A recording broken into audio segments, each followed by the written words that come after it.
Welcome to your global news update for April 19, 2026. Our top story today takes us to the Middle East, where tensions have escalated dramatically. Iran has reversed its decision to reopen the critical Strait of Hormuz.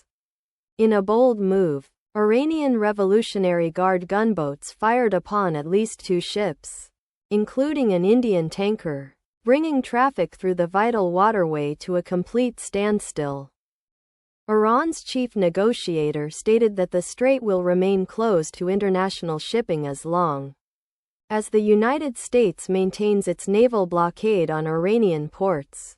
President Trump responded forcefully, declaring that the U.S. cannot be blackmailed. With a ceasefire set to expire this Wednesday, experts warn that this is a highly precarious moment for global security. Meanwhile, there is a fragile glimmer of hope in the Levant. A 10-day ceasefire between Israel and Lebanon went into effect at midnight on Friday. Despite the widespread destruction, thousands of displaced Lebanese families have begun the difficult journey back to their homes in the south. The ceasefire appears to be holding for now, although the Israeli military continues to clear areas of Hezbollah infrastructure.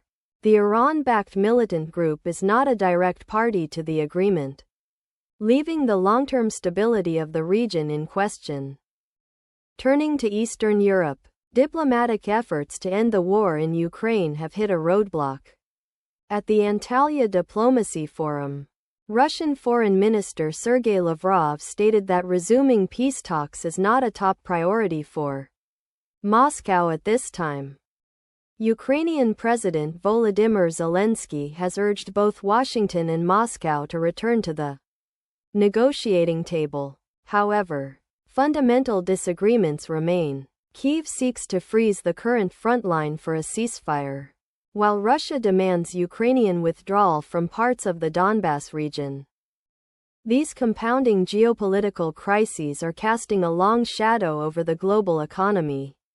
The International Monetary Fund released its April 2026 World Economic Outlook, projecting a slowdown in global growth to 3.1% this year. The IMF cites the Middle East war as a primary disruptor, noting a sharp spike in energy prices. Adding to the economic strain, the U.S. domestic market is feeling the squeeze of ongoing trade policies. The Federal Reserve reports that U.S. businesses and consumers are now covering almost 90% of the costs associated with recent tariffs, keeping inflation stubbornly above target levels. Finally, in climate news, the Met Office has issued a warning regarding a significant shift in the tropical Pacific. Record-breaking sea surface temperatures suggest the possible return of a strong El Nino weather pattern later this year. The effects of climate change are already being felt globally, with researchers noting that human-caused warming is causing wildfires to burn longer into the night and start earlier in the morning. That concludes our global news update for today. Stay informed, stay safe. Thank you for watching.